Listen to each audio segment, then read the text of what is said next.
Muy bien. Estamos en la Parashat Pinhas. Y la Parashat Pinhas es una parashá que tiene mucho que ver con lo que narramos la semana pasada. Quiere decir, la semana pasada explicamos cómo Balak, el rey de Moab, quiere perjudicar a los judíos, quiere afectar a los judíos de manera negativa y contrata al profeta Bilam para hacer una labor mayor de maldecir al pueblo de Israel. Como vimos la clase pasada, Bilam es una persona de un nivel profético tan grande o más grande que Moshe Rabbeinu. Y por otro lado vemos que él personalmente es una persona muy obscura, con muy malas cualidades internas. Y explicamos que esto es muy en base debido a que él nació con un don profético, él no lo desarrolló, es como un regalo que Hashem le dio, y por lo tanto, usar un don puede ser para un lado bueno y también puede ser para un lado malo. No determina dónde está tu libre albedrío, el tener un don. Y obviamente lo que vemos es que cada vez que hablaba, bendecía, cada vez que hablaba, bendecía. Hasta que llega un momento que el rey Balak le dice, ¿sabes qué? Ya, olvídate ya, no quiero tu trabajo porque está saliendo muy mal y cada vez es opuesto a lo que yo deseo, así que vete por favor. Y le paga y lo manda a volar. Y lo más interesante es que en el final de la parashá, Bilam le dice, bueno, no pude afectar al pueblo de Israel de manera general. Quiere decir, tratamos de afectar a todo a Israel, no lo pudimos hacer, pero yo te voy a dar una idea, y la idea es afectarlos desde adentro, no desde afuera. Y esto es un tema muy interesante porque hay una lección muy interesante. ¿Por qué Bilam no logró afectarlos? ¿Y por qué después, en términos de ver pequeños detalles, sí los pudo afectar? Entonces, lo que yo quiero explicar es que cuando está Israel unido y está en lo que se llama un klal o ahdut, el puro hecho de la unión del pueblo de Israel y el puro hecho de que están en un mismo espacio, esto genera una protección. ¿Por qué? Porque la protección es que puede ser que haya gente ahí, buena, mala, tzadikim, no tzadikim, cuidadosos de la ley, no cuidadosos de la ley. No hay una garantía de que todos son tzadikim y todos son nebonim, pero hay una garantía que están unidos. Por lo tanto, este concepto de unión es una protección. La protección es de la misma manera que pedimos por los enfermos. No pides por un enfermo en particular, siempre tienes que pedir por Kol Jolei Beit Israel, por todos. ¿Por qué todos es mejor que pedir por alguien en particular? Porque cuando ves, entiendes que a mí Israel es todo un sistema, la cosa se promedia. Quiere decir, hay tzadikim, hay rashaim, pero el promedio general de Am Israel es muy bueno. Y por lo tanto, cuando uno quiere, en este caso, bendecir al pueblo de Israel, es a todo el pueblo de Israel. Y cuando uno, Hazbe Shalom, como él quería maldecir a todo el pueblo de Israel, el mérito de uno se le pegaba al otro. Quiere decir, todos tenemos lados negativos, todos tenemos lados muy dudosos de cómo estamos, pero el que yo tenga una cosa y me falte otra, pero el otro tiene lo que a mí me falta, me complementa. Y esto es lo que se llama el Shleimut. Por lo tanto, cuando Bilam y Balak intentaron afectar a todo el pueblo de Israel, no lo lograron. Y en general no hay forma de lograrlo porque siempre va a haber gente que tiene tanto mérito que su mérito va a ser suficiente para que todos se salven. Pero la estrategia final de Bilam, dijimos que Bilam tiene elementos muy similares a la Nahash. porque la Nahash está viendo dónde hay una incongruencia, dónde hay una vulnerabilidad, dónde hay un defecto para de ahí agarrarme y ¡pum! Poder entrar. Entonces vimos que Bilam, su estrategia era ir de monte en monte, ir viendo al pueblo de Israel, no para ver cosas buenas, sino para ver cosas malas. Y viendo las cosas malas, su ojo, él veía con el ojo izquierdo, dijimos, con el din. Él veía el detalle. Y al ver el detalle, él se dio cuenta que sí había una vulnerabilidad en el pueblo de Israel y por lo tanto antes de irse, degradado y como un failure, porque falló terriblemente en su deseo de Balak de perjudicar al pueblo de Israel, dijo, mira, antes de que me vaya, te voy a dar una aide, te voy a dar un tip. Y el tip es que tú vas a hacer que caiga el estatus espiritual del pueblo de Israel. Como no pude afectar grandemente en Klal, vamos a hacerlo en Prat. El concepto del Prat, siempre Prat es el fragmento. Obviamente, cuando uno ve generalidades, su ojo que funciona es el derecho, que es Gesed, y cuando uno ve los detalles, lo que está jodido, lo que está mal, está viendo fragmentos y esa es la mirada del Din. Y él dijo, vamos a hacer que caigan desde adentro, en su vulnerabilidad. Y obviamente su estrategia prosperó y prosperó terriblemente. Y esto habla la semana pasada y es lo que se trata esta semana de Parashat Pinhas. ¿Qué fue lo que pasó con Bilam? Le dijo a Balak, tú lleva mujeres midianitas que aparentemente eran mujeres de una belleza exótica, extraordinaria, y exponlas a los jóvenes judíos y atráiganlos sexualmente, sedúzcanlos. Y cuando hay una baja o cuando hay un asunto sexual donde está una taba, un deseo, ahí los vas a hacer caer. Y básicamente lo que sucede es un muy lógico. Están a punto de entrar a la tierra de Israel, están a punto de conquistar la tierra de Israel y habían estado completamente aislados. Y estar aislados implicaba que no tenían tentaciones. Quiere decir, cuando estás en el desierto, no hay a dónde ir, no hay en qué distraerte, no hay en dónde fallar. Estás ahí viajando con un grupo de gente expuesta a comer del diario con la comida del maná y el pozo de Miriam y todas estas maravillas que pasaban en el desierto que se volvieron en un momento ya no maravillas. Para la gente que nació en el desierto, lo que para la gente era un milagro, para ellos ya no era un milagro. Para ellos era normal ver que caía el maná del cielo y que el pozo de Miriam viajaba con ellos. Entonces, ellos estaban en una rutina aburrida, en el desierto aislados, sin contacto con nadie más. Y de repente empezaron a llegar a lugares poblados y empezaron a tener curiosidad, como cualquier persona, ¿qué hay en estas ciudades? ¿Qué hay en estos mercados? Entonces están muy cerca de Moab, que es aparentemente una ciudad, un pueblo importante, bastante antiguo, y pues los hombres empezaron a ir pues al mercado. Ya estoy harto de comer maná, ya estoy harto de tomar agua del pozo, quiero un agua de tamarindo, quiero comer una gordita, quiero comer algo más rico. Entonces empezaron a visitar los mercados y les pusieron una trampa. Y casi siempre no hay pierde con el tema de la sexualidad. Porque en general Dios puso en el ser humano que una de las fuerzas más grandes que tiene el ser humano es la sexualidad, es el sexo.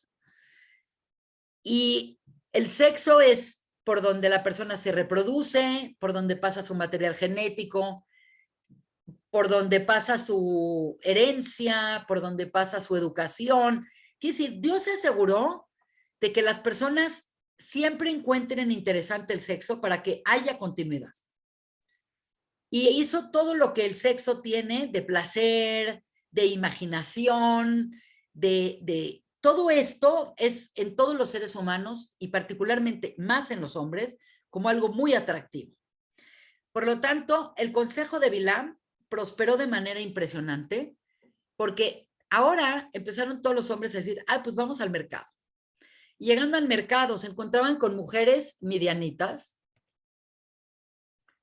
pero no nada más están mujeres ahí, sino estaban preparadas estas mujeres a seducirlos y agarrárselos sexualmente hasta que tuvieran relaciones sexuales. ¿Cuál es este consejo? El consejo es muy fácil.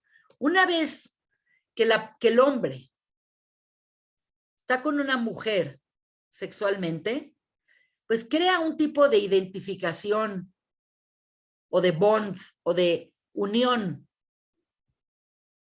y baja su guarda. Quiere decir, la persona está como alerta de los otros. Ellos son un pueblo, nosotros somos un pueblo especial por acá. Pero a la hora de la hora es como, bueno, ella también es una persona, me gusta, ¿por qué no? Y de repente se empezaron a decir, pues si Moshe Rabeinu se agarró una mujer de Midian, este es el razonamiento, porque Tzipora era midianita, era la hija de Yitro. Si Moshe, que es nuestro líder y es el héroe de la historia, pudo agarrarse una mujer midianita, pues ¿por qué yo no?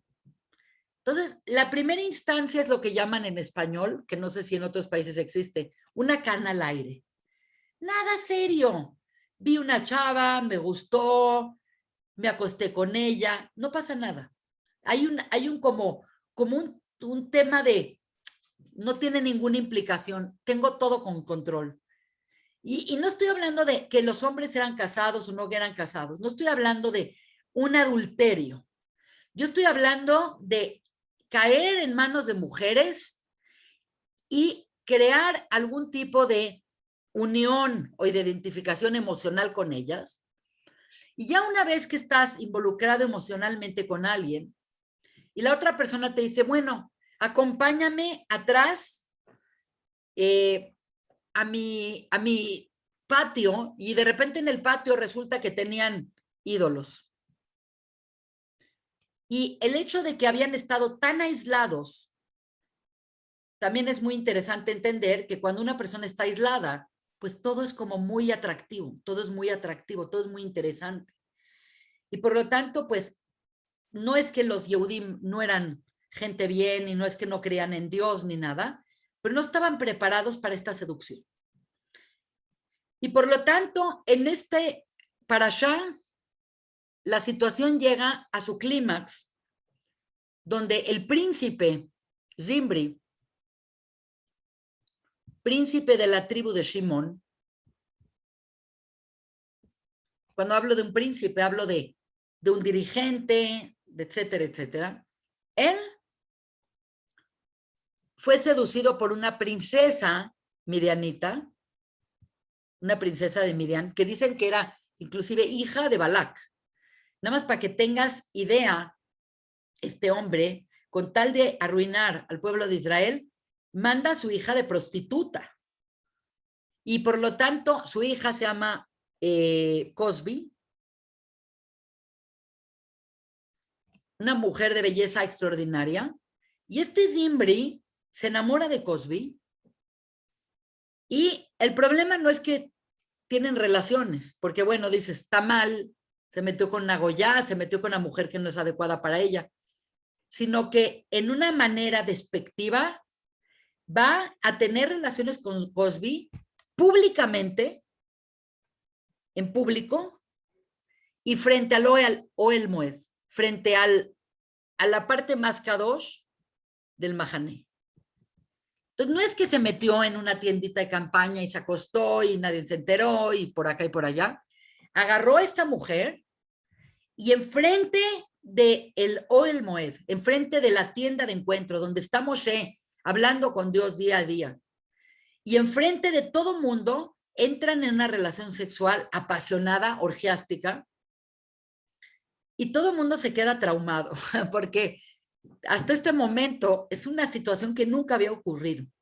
Quiere decir, es algo que ahorita que vemos tanta tele y que vemos tantas cosas, estamos desensibilizados, pero esto hizo que la gente se quedaran como, ¡ah! ¿Qué hacemos? Y el propio Moshe está como tramado. Mientras esto está ocurriendo y que la gente de verdad está traumada entre viendo y no viendo y qué está pasando acá, se levanta un joven llamado Pinjas. La Torá nos dice que Pinjas es el hijo de Eleazar y Eleazar es el tercer hijo de Aarón a Cohen. Y sin ningún tipo de protocolo, porque esto es importante entenderlo, agarra una lanza. Ahorita voy a explicar qué es esta lanza, es un dato interesante que arroja el Zohar. Agarra una lanza, se sube en su caballo y va con esta lanza y agarra y pica a Zimbri y a Cosby y los inserta con la lanza y los levanta y los mata. Quiere decir, Pinjas no actuó en base a otra cosa que no fuera su emoción y fue completamente espontáneo y fue completamente violento.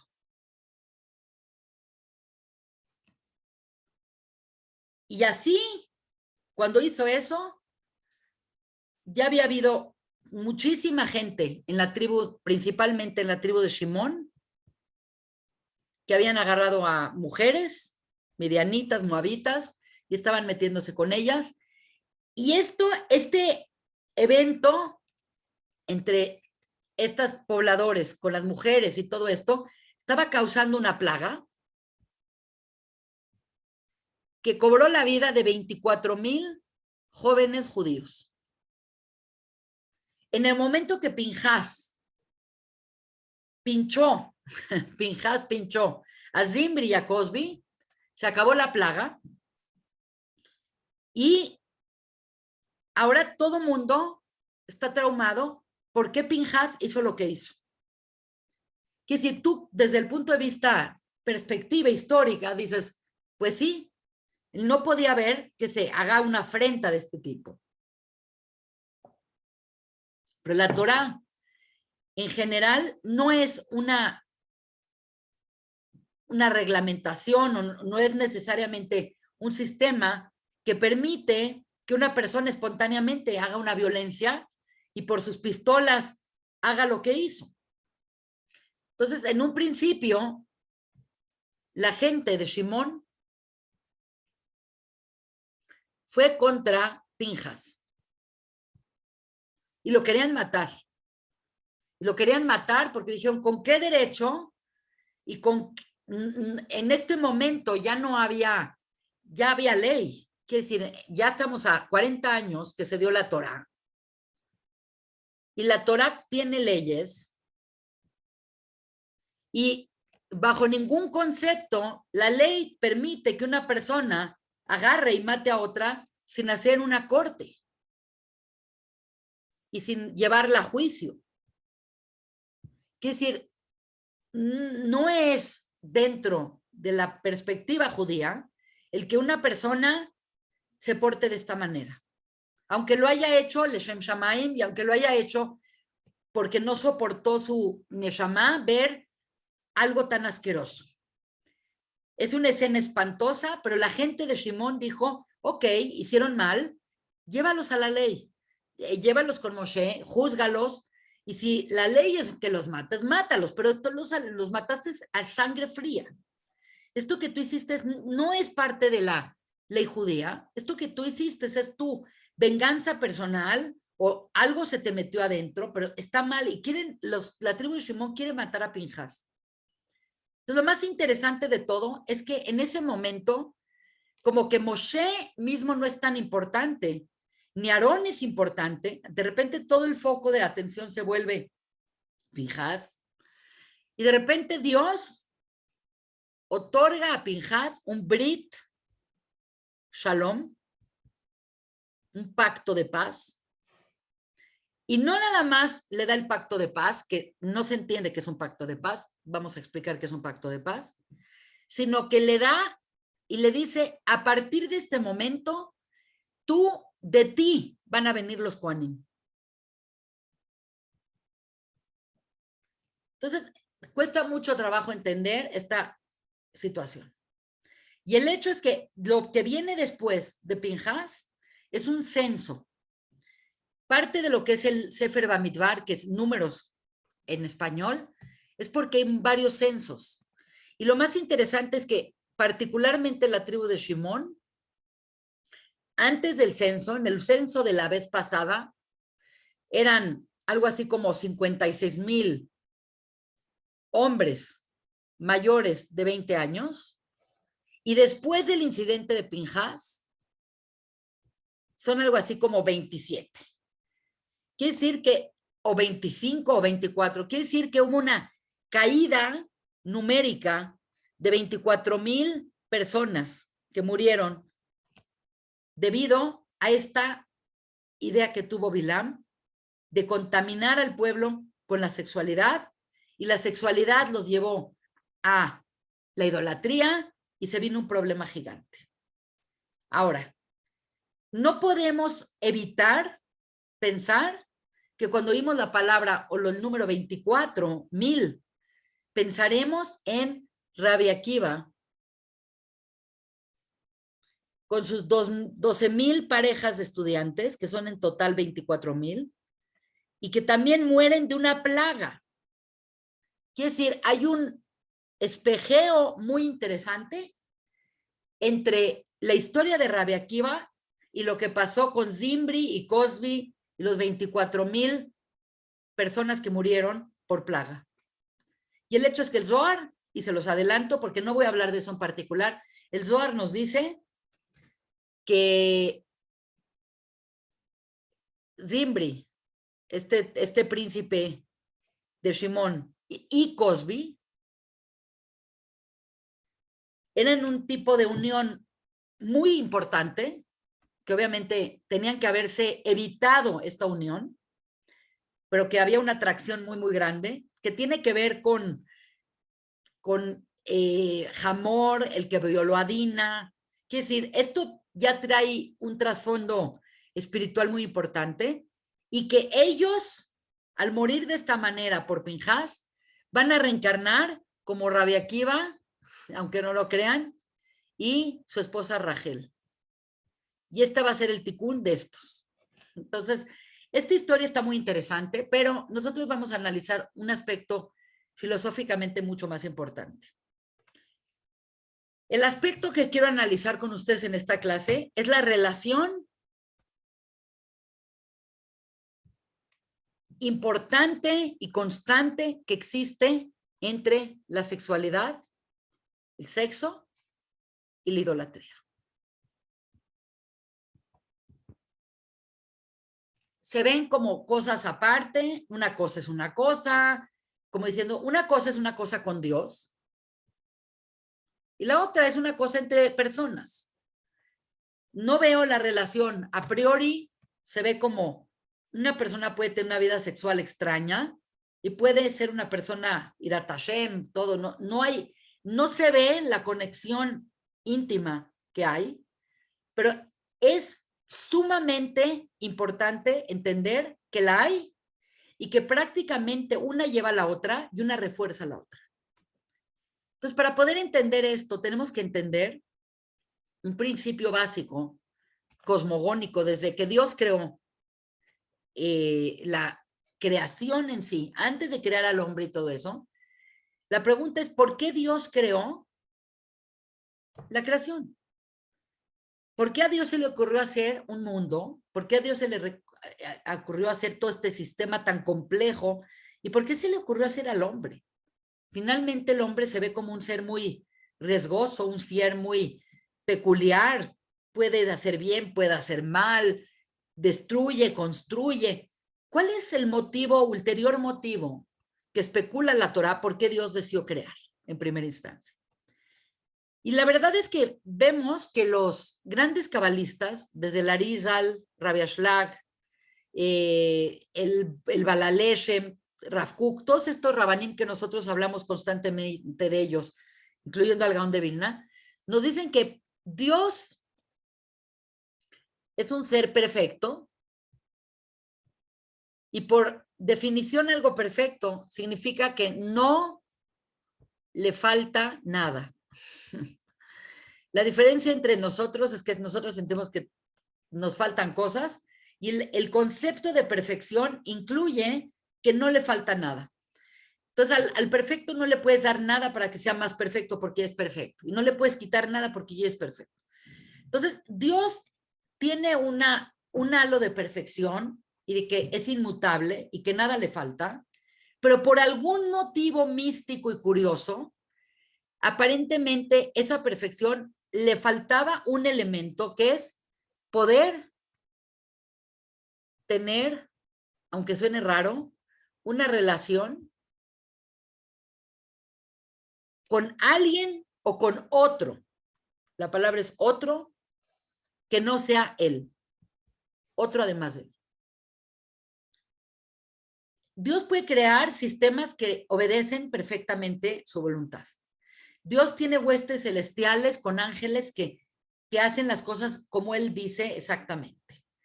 Pero realmente para poder tener una relación, Dios tuvo que crear a un ser que se llama otro, es un ser otro, que tiene libre albedrío, que no obedece a Dios. Quiere decir que puede obedecer y puede no obedecer. Y ese ser humano, ese ser es lo que nosotros llamamos Adán. Por lo tanto, esto se resume a un concepto muy fantástico, que al final de cuentas, todo lo que Dios creó, lo creó para poder tener una relación con el ser humano. Y obviamente, como el ser humano tiene libertad, el ser humano puede querer la relación y puede decir a la fregada, yo no creo en eso, yo no quiero la relación. Y Dios se expone a esta situación por la curiosidad que tiene tener una relación con un ser libre. Este es un complejo, es un tema muy complejo, pero esto está dado en la función de que al final de cuentas, si pudiéramos decir por qué Dios creó, pues Dios creó para poder relacionarse. Y para poder tener una relación, tiene que haber libertad. Si tú te agarras a una persona y la secuestras y dices, quiero tener una relación con esa persona, pues no sirve, porque esa persona está ahí porque tú le quitaste la libertad. Entonces, para poder tener relación, tiene que haber libertad.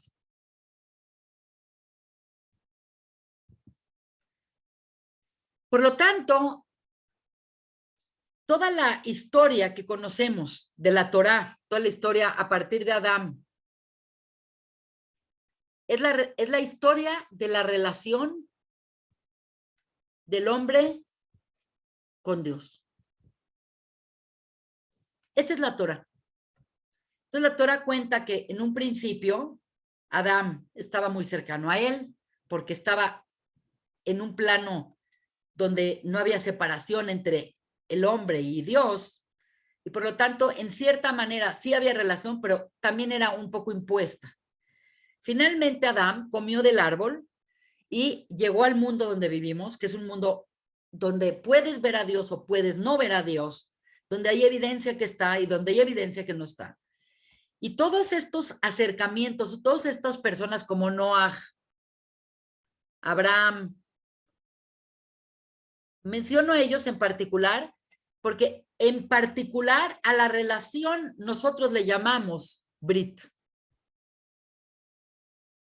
Brit se traduce como pacto, que es como un tipo de contrato, pero realmente lo que reconoce un contrato es que hay una relación. Si hay una relación, puede haber un pacto. Tú haces parte, yo hago parte, yo espero de ti, tú haces de mí. Quiere decir, el concepto de relación implica un pacto. Y nosotros le llamamos esa relación Brit.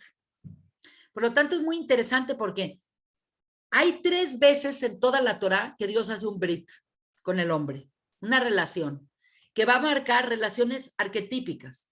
Con Noaj hizo un Brit que se llama el Brit de la Sheva Mitzvot Bei Noaj. Son las 7 leyes noajidas que sostienen la integridad de este mundo.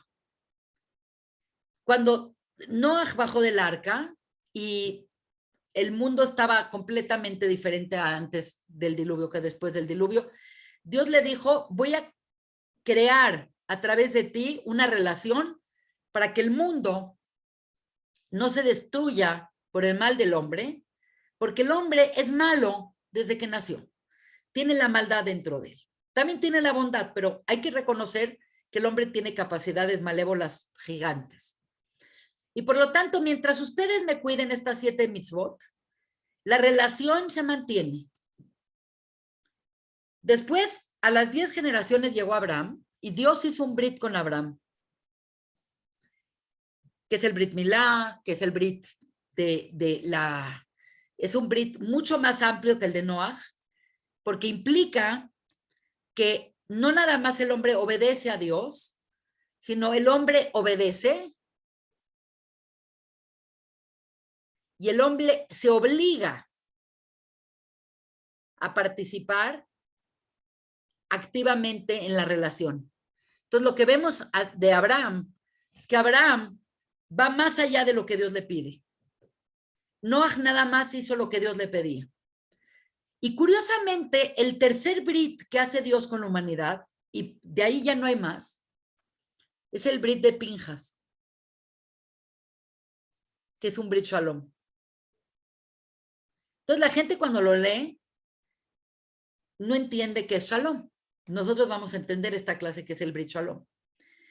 Entonces, básicamente lo que estoy diciendo hasta este momento es que para Dios lo importante es que haya relación. Entonces, vamos a analizar a esta generación y vamos a analizar al pueblo de Israel en general. La relación del pueblo de Israel con Dios se estableció y se solidificó en Sinai. Antes de Sinai, Abraham, Isaac, Jacob, cada quien hizo lo que pudo, como personas, como familias, pero es ellos, nada más ellos. Pero ahora, cuando el pueblo de Israel salió de Egipto, salió toda una masa crítica que nosotros llamamos Am Israel. Y hemos dicho que Am Israel es un klal. Y el klal implica esa masa crítica que forma, una vez más, Adán. Adán siendo Hat en el mundo de Edén, cuando llegó a este mundo se fragmentó en miles de pedazos. Por lo tanto, el grupo que recrea a Adán es Am Israel, porque tienen ciertas características de conciencia, que es lo que Adán lo hizo a Adán. Antes de Adán hubo otros hombres, neandertales y homo habilis y otros hombres, pero no eran Adán porque no tenían la capacidad intelectual y espiritual que tiene Adán. Entonces hay que entender que Adán, siempre hay que entender que Adán es un estado de conciencia. Es un ser que tiene un estado de conciencia diferente que los otros seres que habían en la tierra, que puede pensar en abstracto, que puede pensar en Dios, que puede pensar en el infinito. Y Adán inaugura una era, que es la era que nosotros llamamos la historia. Y ese Adán sufrió una fragmentación y quien recrea a Adán en ese estado de conciencia es Am Israel. Aunque suene muy elitista decirlo, pero significa pensar en un solo Dios, tener la mente abstracta, no tener que servir ídolos, etcétera, etcétera. Entonces, cuando analizamos qué era Sinai, la verdad es que dijimos desde hace mucho tiempo que el concepto de Sinai es un concepto que va mucho más allá que simplemente Dios le da la Torá a Israel y ya. No.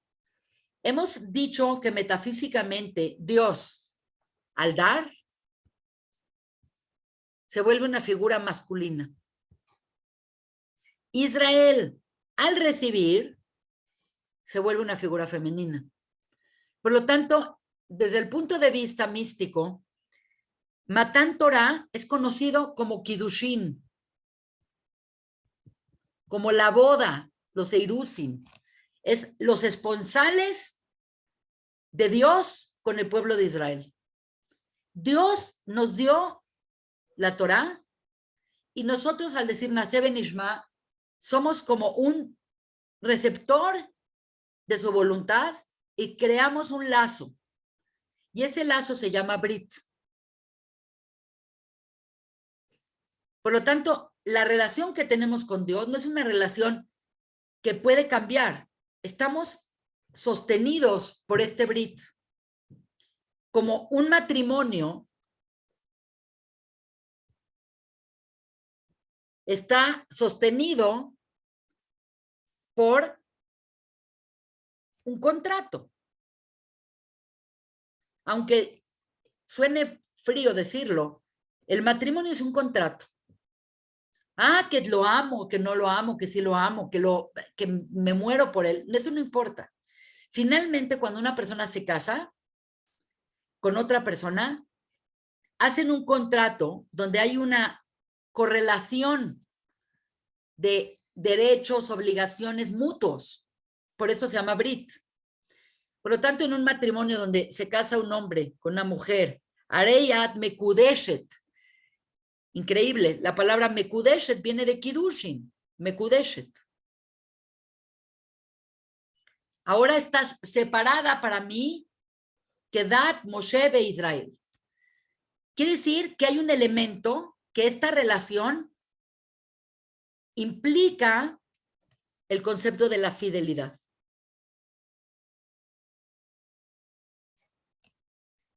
Y el concepto de la fidelidad es mi relación es con una sola persona. Si yo estoy casada con mi marido, yo soy fiel a mi marido. Por lo tanto, evidentemente vemos cómo la relación marido y mujer está tan reglamentada en la Torá.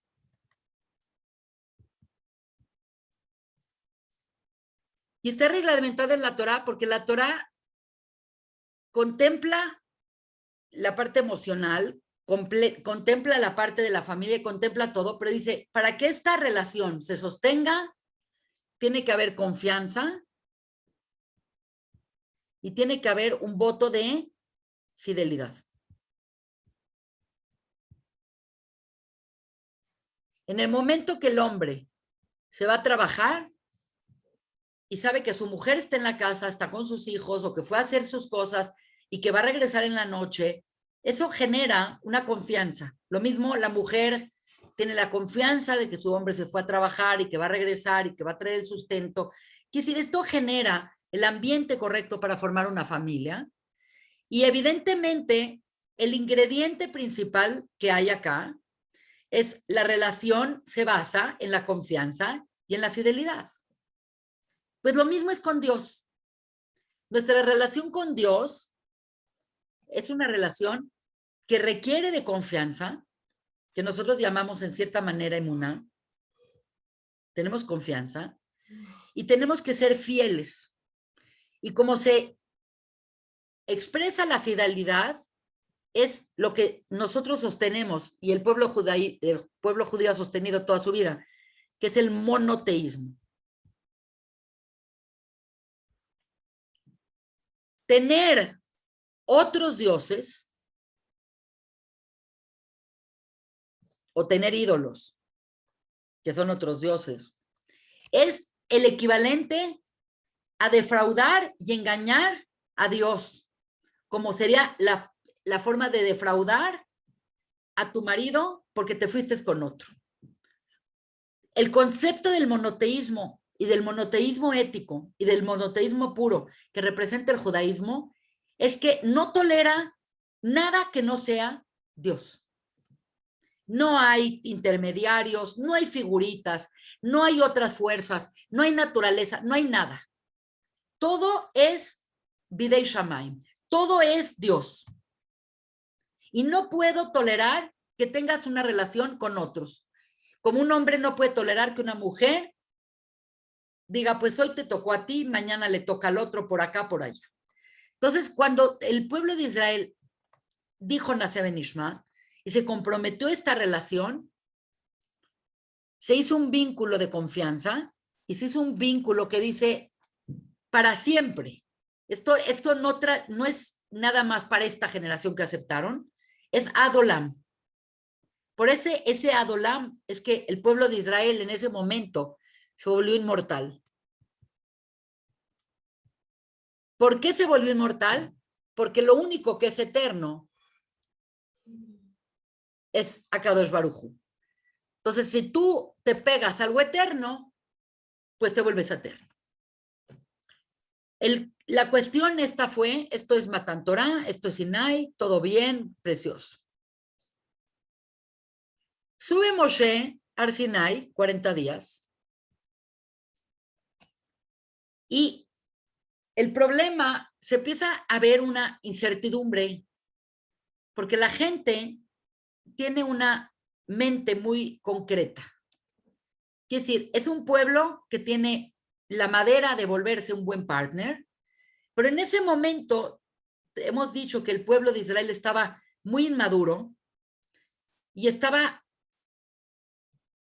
saliendo de la esclavitud y estaba saliendo de la idolatría, porque la gente en Mitzrayim estaban asimilados a la cultura y la cultura era una cultura idólatra. Y por lo tanto, cuando vieron que no llegaba Moshe ese día, que era el 17 de Tamuz, empezó a haber una agitación, particularmente por la gente del Erev Rav, que son la mezcla de naciones que acompañaron al pueblo de Israel, que lo acompañaron no por el convicción de que Dios y que Moshe y todo eso, sino porque dijeron, vámonos con estos porque se ve que tienen suerte. Entonces el Zohar nos dice que habían los líderes del Erev Rav, se llamaba Yumbrus y Janus. ¿Quiénes son estos Yumbrus y Janus? Eran los Hartumim. Los Hartumim son estos magos que se acompañaron y se le pegaron al pueblo de Israel para entender la magia de Moshe para su beneficio. Lo más increíble de todo es que en la Torah parece que Yumbrus y Janus son hijos de Bilam. Entonces está como muy de la mano. Entonces, ¿qué pasó? Hicieron idolatría. ¿Qué idolatría hicieron? Hicieron el Het del Egel, el becerro de oro. Por lo tanto, ¿qué significa ser idolatría? Significa ser infiel. Es una afrenta prácticamente a la relación que tenemos con Dios, completamente. Es como un hombre que se va a trabajar, se le hizo tarde y llega y ya, pues lo siento, encontré a mi mujer en la cama con otro. Es exactamente lo mismo. Por lo tanto, no nos sorprende esta unión importante que hay entre sexo, sexualidad e idolatría. Y una realidad muy importante para que se den cuenta que esto es totalmente cierto, en Yom Kippur, que es el día que hacemos capará del Jeta Egel, que Dios dice, los perdono, vamos a seguir adelante, nos dan las segundas tablas. El mismo día de Yom Kippur, una de las lecturas más importantes de la Torá es la sección de Arayot. La sección de conducta sexual inadecuada. Arayot es el conjunto de relaciones prohibidas para el judaísmo. Y es increíble, pero de todos los arayot que hay en la Torá, que meterte con un animal, las relaciones homosexuales, que relaciones con el padre, con la madre, con el primo, con el suegro, todas estas relaciones que son parte de lo que soy yo, son arayot. En los 10 mandamientos, la única que viene es el adulterio. Porque dijimos que en los 10 mandamientos tenemos los af, las categorías que van a ser las que nutren a las demás transgresiones. Y obviamente, lo que dice en la Torá, de las arayot, traen la arayá más fácil de caer, que es cometer adulterio. Entonces, si entendemos esta situación, ya estamos del otro lado, de entender que hay un problema severo, y el problema severo que vio Bilam, es que dijo, ellos tienen una vulnerabilidad, y la vulnerabilidad que tienen es en Yesod. Entonces, ¿por qué es en Yesod? Y esto es un tema muy importante, porque Yesod, como pueden ver, es la séfira que une y que conecta, como la sexualidad es la que conecta. Entonces, esto es importante que lo veamos cómo funciona. Geset, mano derecha. Din, mano izquierda. Tiferet, corazón. Netzach, pierna derecha. Hod, pierna izquierda. Yesod, genitales.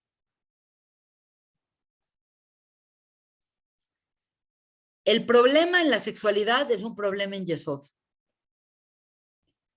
Y la sefirá de Yesod, obviamente no la vamos a quemar diciendo que nada más es sexo. Obviamente Yesod es lo que conecta. Y el concepto de conectar es comunicar.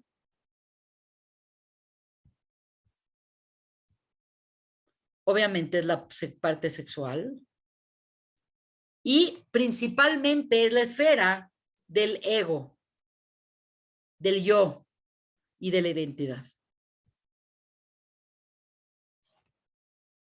Por lo tanto, cuando la persona va desarrollando su yo, su identidad, precisamente es cuando aparecen los caracteres sexuales secundarios y es cuando la persona, el joven, comienza a explorar su ser.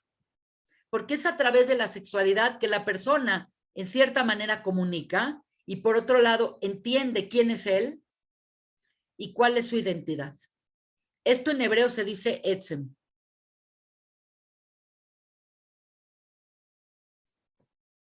Por lo tanto, cuando Bilam dijo, ¿dónde hay vulnerabilidad en el pueblo de Israel? Se dio cuenta que la zona más vulnerable es la parte de Yesod.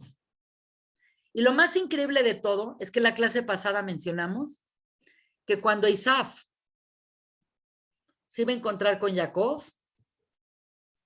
el ángel de Isaf, que dijimos que peleó con él toda la noche y que ¿qué le dislocó? Le dislocó la cadera, que es como el sostén, y precisamente le afectó el nervio ciático, conocido como el Gid Anashé, que es el nervio que va desde la columna hasta el pie, pasando por la zona genital. Entonces, lo que estamos acá viendo es que él encontró dónde agarrarse y dijo, si los hago caer, si la persona cae desde el punto de vista sexual, va a caer desde el punto de vista moral y va a afectar su relación con Dios. Y esta es una realidad. Muchas veces no lo queremos ver, pero cuando una persona o cuando en una sociedad la sexualidad se vuelve incorrecta, esa es la decadencia del lugar. Entonces, yo hace muchísimos años, cuando acabé prepa, me acuerdo que fui a la Cineteca Nacional, que está en Coyoacán, para ver una película de estas películas culturales, y me acuerdo que se llamaba La decadencia del Imperio Americano. Entonces, bueno, tú te imaginas qué es la decadencia del Imperio Americano. ¿Cuál es la decadencia? ¿Y cuál ha sido la decadencia? ¿O cuál ha sido el preámbulo a la decadencia de Roma? ¿O cuál ha sido el preámbulo a la decadencia de Grecia? ¿Y cuál es el preámbulo a la decadencia de Estados Unidos? Honestamente, es la sexualidad.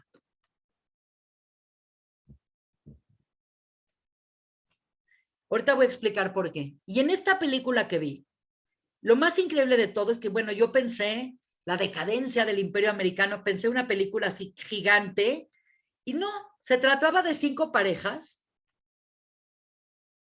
de gente como de mi edad, ahorita, que se iban a un resort en las montañas y que se veían todos bien y se llevaban y habían buena onda entre ellos y tomaban y platicaban, y de repente empezabas a ver cómo todos se metían con todos. Se metía esta con el amigo y la otra por enojo se metió con la del otro. Y eso era la decadencia del Imperio Americano. La decadencia de Roma precedida de la decadencia sexual. La decadencia de Grecia precedida de la decadencia sexual. ¿Por qué la sexualidad es tan determinante? Porque la sexualidad tiene que ver con la moral. Y cuando no hay moralidad, obviamente va a decaer la sociedad.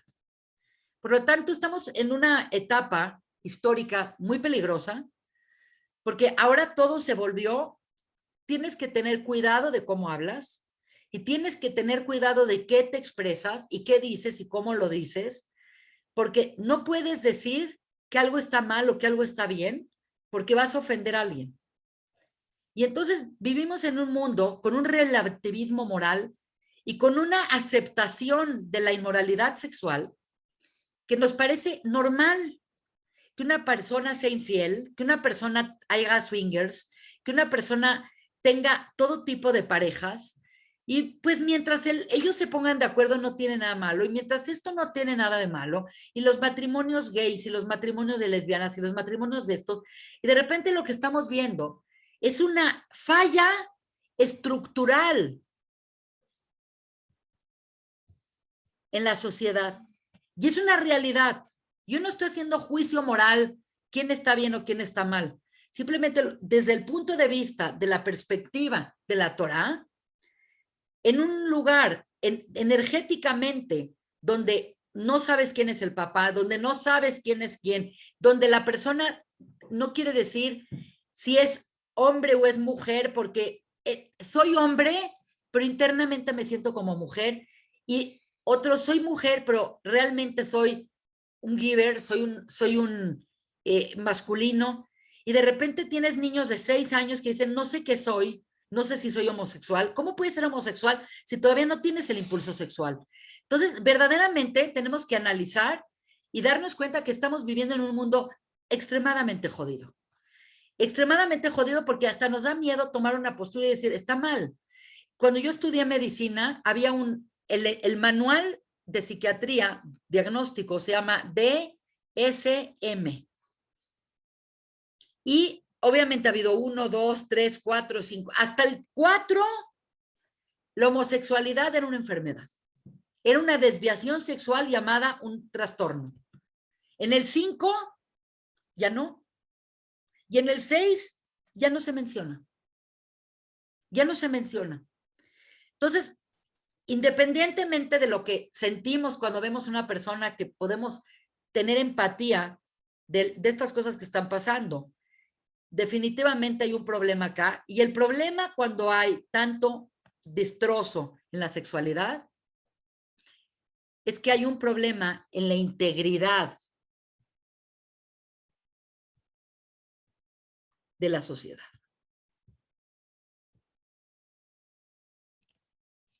Cuando el pueblo de Israel estaba unido, estaban sólidos.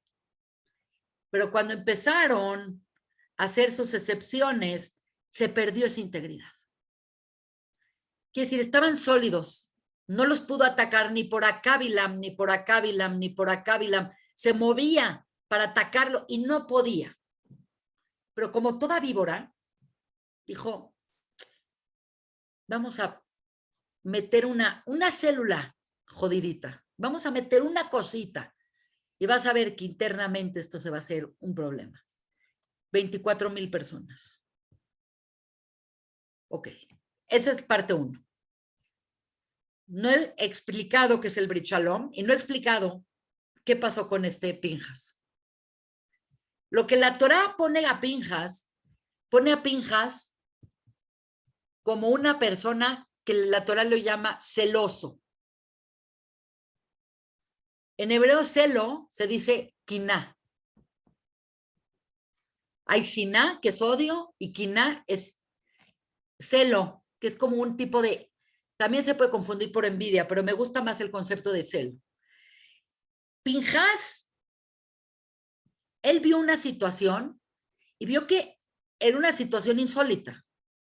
Quiere decir, la Torá no tiene contempladas todo lo que puede pasar.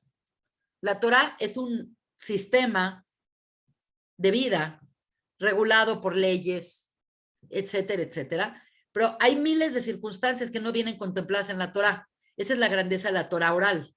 La Torá oral desarrolla la Torá escrita. Entonces, esta es una situación que nunca antes habían experimentado. Este pueblo, como sacado ahí en alas de la Shejinah, de repente tienes frente al Kodesh HaKodashim, así frente al templo, a una pareja fornicando.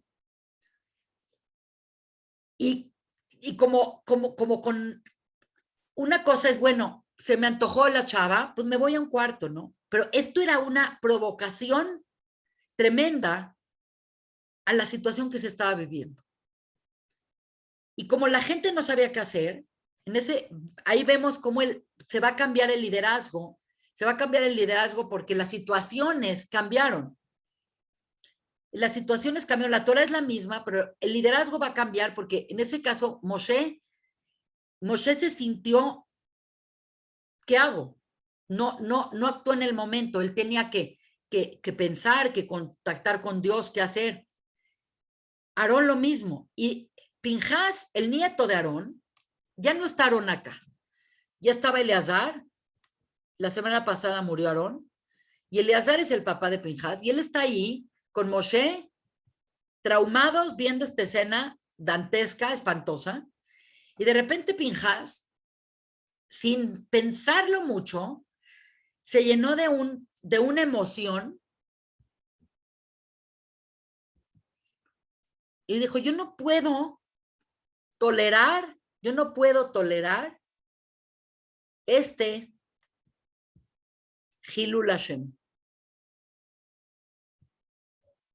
Yo no puedo tolerar que el pueblo de Hashem, que la relación de Hashem se vea afectada por una cosa así. Y agarró la lanza. Ahorita les voy a decir cuál es esta lanza. Si ustedes se acuerdan, hace 2 parshiot contamos que se empezó a quejar la gente y empezaron a ver serpientes. Precisamente cuando muere Aarón, se acaba esta protección que daba la Nanei Kabot y las serpientes empezaron a picar a los Yehudim. Y Moshe hizo una lanza como un tótem gigante de cobre, que era como una lanza gigante, y cuando una persona la picaban, él veía esa lanza que parecía una serpiente gigante y vivía. Entonces ahí dijimos que esto es un tema muy importante, que hablamos del tema de la paradoja, era precisamente la parashá de la Paraduma, Jucat, que dijimos que la misma enfermedad es parte de la medicina. Y lo interesante es que precisamente el símbolo de la medicina hasta hoy en día es la serpiente. ¿Por qué? Porque la enfermedad es la serpiente, La serpiente trajo la enfermedad y la solución es ver a la serpiente. Quiere decir, es este principio de que todo viene de una misma fuente dependiendo qué fuerza le das. Si le das la fuerza al bien o le das la fuerza al mal. Si empoderas al bien o empoderas al mal. Entonces, vamos a analizar a Pinjas. Pinjas agarró la lanza y por sus propias pistolas, sin bedín, sin juicio, sin consultarlo con nadie, vengó. Él sintió que él vengó con celo, con quiná, un Hilul Hashem. Y lo más increíble es que tú podrías decir, oye, la Torá tiene leyes, hubieras agarrado a este cuate y lo apresas y lo metes a la cárcel y que lo juzguen. Eso es lo que la Torá dice que hay que hacer. Cuando la Torá ve a alguien que hace una transgresión, aunque sea lo peor, la Torá sí tiene pena de muerte, pero no aplica la pena de muerte sin antes juzgarlo. Que si la Torá tiene todo un procesamiento lógico, lo que estamos diciendo es que Pinjas hizo algo en contra de lo que es el procedimiento natural de la Torá. Y pese a eso, Dios le da el Brit Shalom. Y como Brit Shalom, además de que ahorita vamos a explicar que es el famoso Brit Shalom, le da la Keuná. La Keuná es que vuelve a partir de ese momento Pinjas, nada más Pinjas y sus descendientes son Kohanim. Si ustedes se acuerdan, Aarón tenía otros hijos. Tuvo a Nadab y Abiú que murieron, tenía a Eleazar y tenía también a Itamar. Quiere decir, todos los Kohanim se van a concentrar en Pinjas. Aparentemente lo que estamos tratando de decir es que Pinjas es el exponente más encumbrado de un Cohen. Y acá viene el problema. El problema es que dice la Torá y dice la Mishnah en Pirkei Avot que Aarón, dice, sé de los alumnos de Aarón, a Cohen, que es Oef, Shalom, aman la paz, es Rodef Shalom, persiguen la paz. Esto es más en término de pasivo, Rodef es activo, B, Oavim et kol abriot, y aman a las creaciones o a las criaturas. Entonces, acá hay un problema. El problema es que dicen, Aarón es un Oef Shalom. Entonces, cuando te dicen alguien que ama la paz, peace and love, te imaginas a una persona que tiene como un pacifista.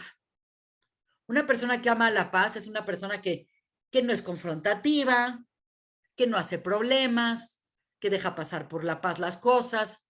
Eso es lo que nosotros tenemos un concepto de Oef Shalom. Un Rodef Shalom es alguien, como nos enseñan de Aarón, que iba con la gente y decía, arréglense, no está bien que se peleen, después de todo se quieren, arréglense, échenle ganas. Era este personaje que iba de casa en casa arreglando Shalom Bait.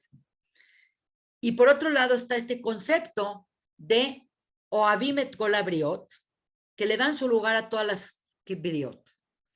Por lo tanto, ¿en qué momento esta figura tiene que ver con Pinjas? Con este hombre violento que agarra y se mete y mata y de una manera tan drástica. Se ve de verdad, imagínate esa escena que inserte como un shish kebab a 2 cuerpos humanos y los mata y los lleva así.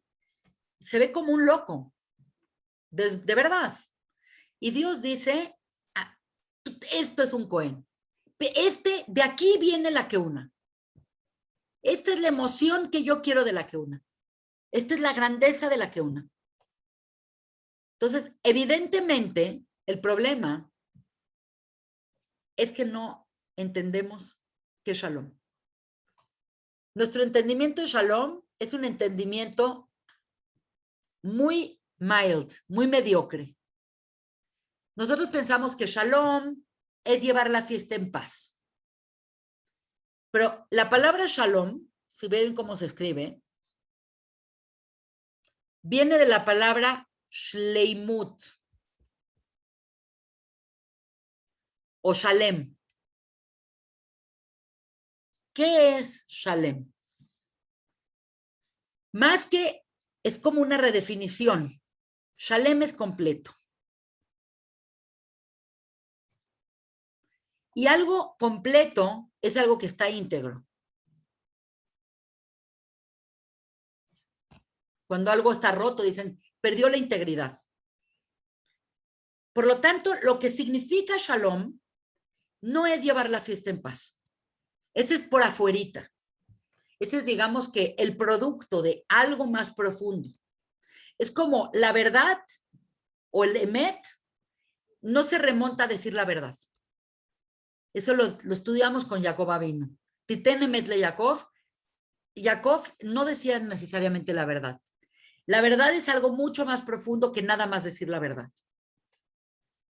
El shleimut y el shalom implican mantener la integridad de algo, del klal, del todo, de klal Israel. Y por lo tanto, lo que hizo Pinhas es exactamente eso. Pinhas veía a un pueblo variado, como lo describí al principio, que tiene de todo.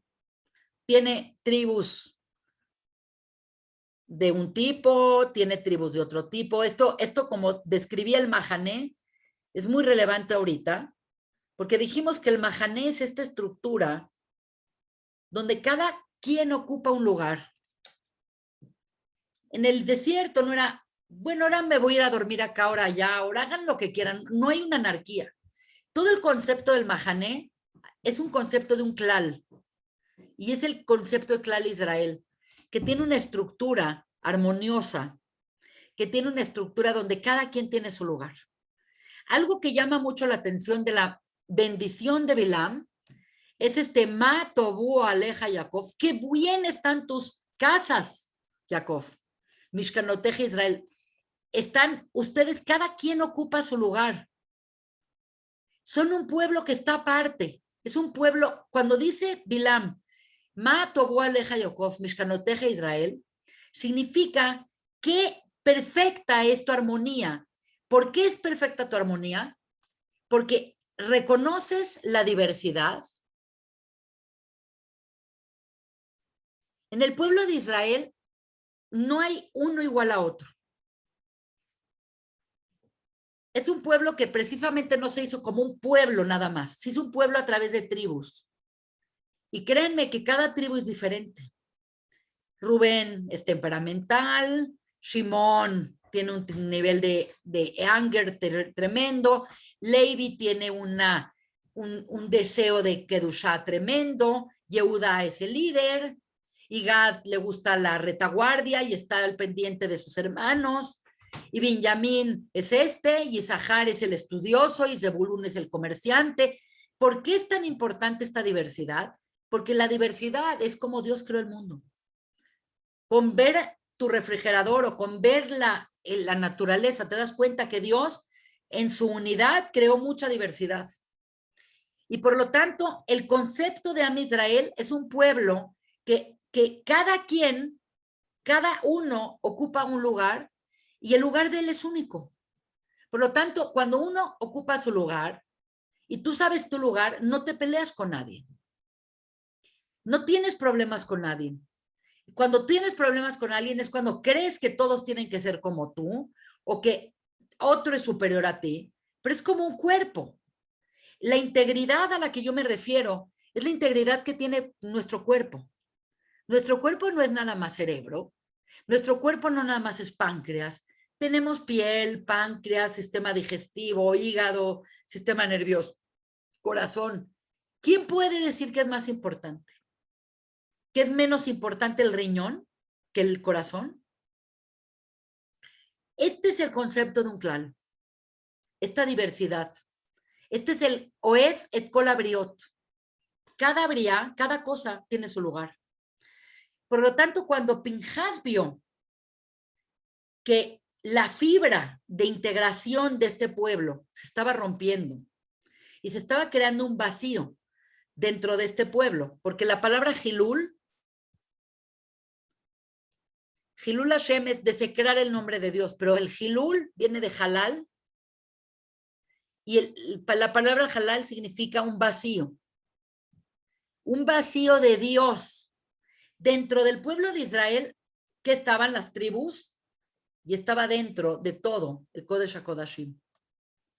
Cuando vino este Zimbri con Cosby y se ponen a tener relaciones ahí, rompen con esa integridad, rompen con esa Kedushá y generan un espacio dentro de este espacio hermoso, armónico e íntegro, crean un cáncer. Entonces, la situación de Pinhas fue una situación como la de un cirujano que cuando ve un tumor, en ese instante abre a la persona y se lo saca. Y tú podrías decir, qué loco, tenías que haberle hecho un PET scan, también tenías que esperar a los reactivos. No. Yo veo esto, este encapsulado, lo saqué y voy a salvar la vida del paciente. ¿Es drástico? Sí. ¿Le salvó la vida? Sí. Es el verdadero Brit Shalom que hizo con él. Todo el mundo leemos el Brit Shalom y pensamos que le dio una banderita de blanca y le dijo, no le haga nada porque actuó de Shem Shamaim. Claro que no. El Brit Shalom es que le dio el sello de que tiene derecho una persona de cuidar la integridad del pueblo de Israel, aunque no pase por todas las leyes que debe de pasar. Entonces acá lo que se ve como importantísimo en Pinhas es que logró mantener esa integridad y ese shleimut del pueblo de Israel. Así que se queda con el Akeuná, se queda con el sacerdocio, él se convierte en el Cohen Gadol y básicamente dice el Zohar HaKadosh que él, para que entiendan el nivel quién es él, para poder hacer esta fuerza, como que fue como poseído por dos almas que se perdieron porque no supieron encarrilar sus emociones en el servicio de Dios. Y es increíble, pero el Zohar nos dice que la alma de Nadav y la alma de Abiú, que son los hijos de Aarón, que murieron calcinados en ese Yom HaShemini, cuando fue la inauguración del Mishkan, hace 38 años. Que no estaban casados, que vemos su muerte como una tragedia, pero no entendemos si estaban tomados o que si estaban casados o no estaban. Son dos almas que, dijo Dios, se perdieron en ese momento, pero no se pueden perder de Am Israel, porque la intención que ellos tenían era una intención buena, que estuvo fuera de lugar, muy impetuosa, pero entonces para poder hacer esta acción, dicen que Eleazar, bueno, no Eleazar, Pinhas, se reforzó de las almas de sus hermanos, de Nadab y Abiú, y pudo hacer esta acción. Y ahora, la otra cosa más interesante que dice el Zohar es que Pinhas, por haber hecho esto y por haber quitado el Hilul Hashem, lo opuesto a Hilul Hashem es Kiddush Hashem. Y este es un tema muy importante porque no hay una acción que hace Hilul Hashem y no hay una acción que hace Kiddush Hashem. Es toda una filosofía. Y la palabra Hilul Hashem y Kiddush Hashem se vuelven muy relevantes acá para entender lo que voy a decir más de Pinhas, que se van a quedar con la boca cuadrada, que es el siguiente concepto. Por un lado está el Hilul Hashem, y por otro lado está el Kiddush Hashem. Una persona, a través de una mitzvah o a través de un grupo de mitzvot, no puedes hacer Hilul Hashem o Kiddush Hashem. Para un Hilul Hashem, el significado del Hilul Hashem es crear una percepción de un vacío de la presencia de Dios.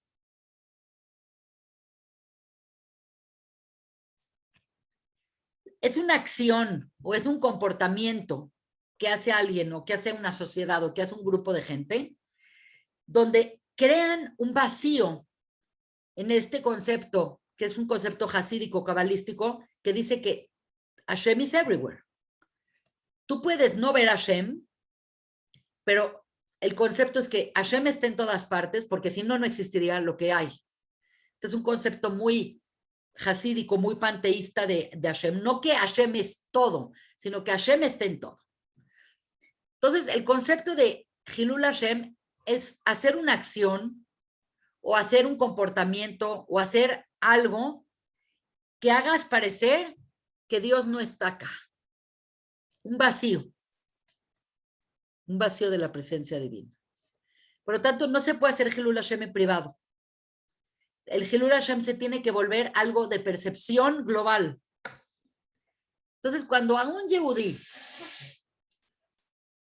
que normalmente un yehudí tiene que tener un estándar moral bueno, y tiene la Torá, que avala que tiene que tener estándar moral bueno. Cuando un yehudí hace una drekerai ahí en la bolsa de valores, o roba dinero, o hace una cosa espantosa, la acción que él hace es más allá que la acción que él hizo, porque él representa, en cierta manera, un emisario de Hashem. El pueblo de Israel es, en cierta manera, un emisario de Hashem. Entonces, cuando alguien que tiene un puesto importante, que es una persona pública, hace una porquería, crea una sensación de que, ¿cómo es posible que tú, que eres judío, que eres testigo de Hashem, hayas hecho esto? Quiere decir que Hashem no está ahí.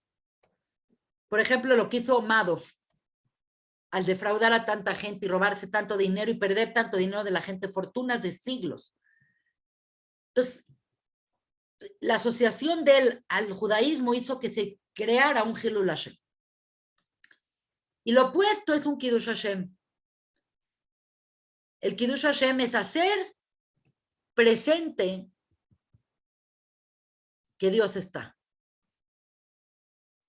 Entonces, realmente, cuando nosotros entendemos qué hizo Pinhas vio una escena que era un Hilul Hashem. Y al remediarla, hizo un Kiddush Hashem. Quiere decir, una te lleva a la otra.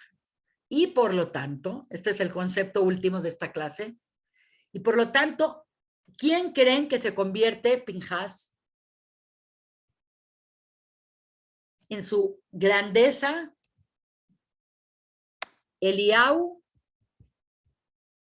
Anabí. Pinhas es Eliyahu Anabí. Y Eliyahu Anabí es alguien que trascendió el tiempo y el espacio. Nosotros los seres humanos estamos limitados, particularmente en el mundo de Malhut, por el tiempo y el espacio. No podemos estar en México y en China al mismo tiempo. No podemos estar de día y de noche al mismo tiempo. Estamos ocupando espacio, somos materia espesa. Entonces, la materia nos ancla a un tiempo y a un espacio. Eliyahu Anabí, ¿por qué aparece en la historia como? ¿Cómo aparece Eliyahu Anabí? Ahora está acá, ahora viene al ceder de Pesaj, ahora está en la silla del Moel. ¿Por qué está Eliyahu Anabí en la silla del Brit Milá? Porque él guarda el Brit. Si nosotros entendemos que nuestra existencia y nuestras acciones y nuestra moralidad es una forma de atestiguar que Dios existe en este mundo. Si no hay un pueblo Israel, no hay un pueblo de gente honesta, de gente verdadera y de gente que trae esta cosa acá, entonces Dios no está acá. Por lo tanto, esto explica muchas cosas, pero este es el principal concepto de Eliyahu Naví, que es Pinjas. Así que esta fue la clase Pinjas. Gracias, mi querida Lili. Y estoy abierta a que me hagan algunas preguntas con mucho gusto.